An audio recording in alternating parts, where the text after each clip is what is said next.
Ma'am. Aunty. Mummy. Mummy. అక్క అక్క చిన్నబాబు పిలుస్తున్నాడు. అంత సీరియస్గా ఆలోచిస్తున్నావేంటక్క? ఏమైంది? ఏమీ కాలేదు. మామ్, నీతో సంతకం పెట్టించుకోవాలని వచ్చాను, కానీ నువ్వు ఈ ఫైల్ చదివే మూడ్లో లేవు. తర్వాత రానా? పర్లేదు నాన్న, ఇలా ఇవ్వు.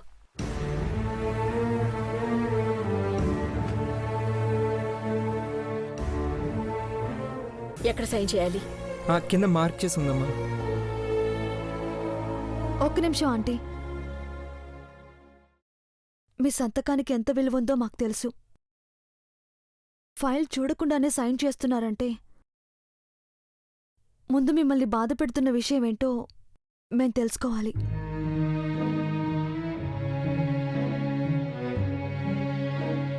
అవునక్క, దేవాకి నీలాంబరికి పెళ్ళయిందని మనం సంతోషపడుతున్నాం, కానీ నీలాంబరి ఇంటి పెద్ద కోడలిగా పూర్తి ఆనందాన్ని ఇంకా పొందలేకపోతుందనిపిస్తోంది. అంతే కదక్కా. పెదబాబు మూడు ముళ్ళు వేయకుండానే భార్య అయింది. మీ మాటను జవదాటకుండా చెప్పినట్టు తలాడించింది, తల వంచుకుంది కూడా. అది మీ మీదున్న గౌరవంతో ఎలా నడుచుకుందండి.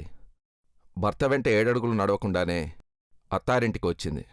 భార్యాభర్తలని పేపర్లో టీవీల్లో ప్రసారం చేశారు, కానీ నిజమైన బంధం ఇంకా ఏర్పడలేదండి.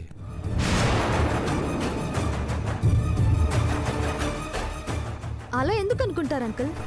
ఏ బంధం లేకుండానే నీలంబరి ఇంట్లో ఉందా? పెళ్లికి ముందు కూడా ఈ ఇంట్లోనే ఉందమ్మా. అయితే పెళ్ళయ్యాక ఆడపిల్ల ఉండాల్సింది భర్త గుండెల్లో.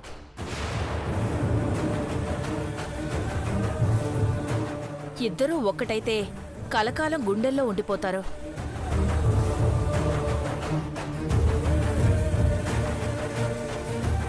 నా కొడుకు మాట తప్పుడు. నేను చెప్పిన మాట కాదు అనడు. భగవంతుడు నిర్ణయించిన బంధాన్ని జీవితాంతం నిలుపుకుంటాడు. తన భార్యని కళ్లల్లో పెట్టుకుని చూసుకుంటాడు.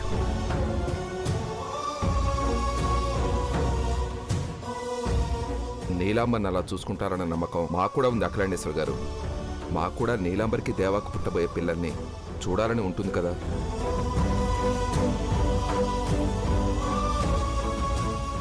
షార్ట్ కట్లో శాంతిముహూర్తం పెట్టిద్దామని చెప్పేస్తే సరిపోతుంది కదండి.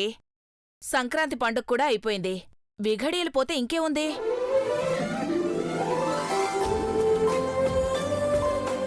పంతులు గారిని అడిగి తేదీ ఖరారు చేద్దాం. అయితే నీలాంబర్ని కూడా ఓ మాట అడగాలి. ఆడపిల్ల ఆనందంగా ఉంటేనే ఆ ఆచారాన్ని నిర్వర్తించగలం. అమ్మా, అలాంటి వాళ్ళది నిజమైన ప్రేమ కాదు, అది వ్యామోహం.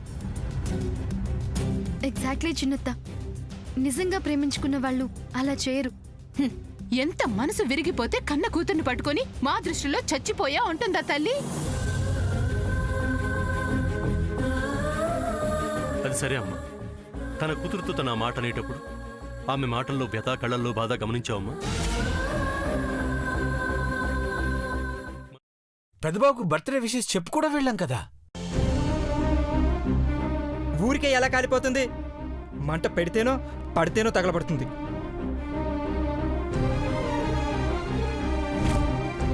కరెక్ట్ చిన్నబాబు. నీకొచ్చినట్టే నాకు డౌట్ వచ్చింది. పార్వతే షర్టును తగలబెట్టిందనుకుంటా.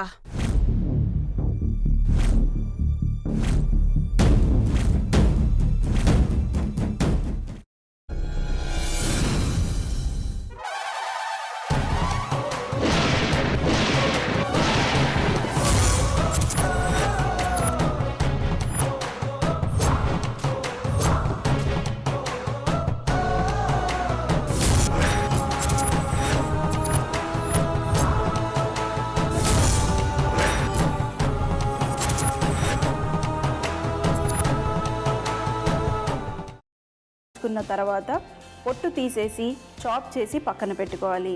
ఒక ప్యాన్లో కొద్దిగా నూనె వేడి చేసి అందులో ఆవాలు, మినప్పప్పు, శనగపప్పు, కరివేపాకు, సన్నగా తరిగి పెట్టుకున్న ఉల్లిపాయలు వేసుకుని 1 నిమిషం పాటు వేయించుకోవాలి. ఆ తర్వాత కాల్చి కట్ చేసి పెట్టుకున్న వంకాయని కూడా అందులో వేసుకుని బాగా మిక్స్ చేసి బౌల్లోకి ట్రాన్స్ఫర్ చేసుకుని అందులో తగినంత చిక్కటి పెరుగు లేదా పల్చటి పెరుగు వేసుకుని మిక్స్ చేసి అన్నంతో కానివ్వండి, చపాతీతో కానివ్వండి సర్వ్ చేసినా చాలా బాగుంటుంది.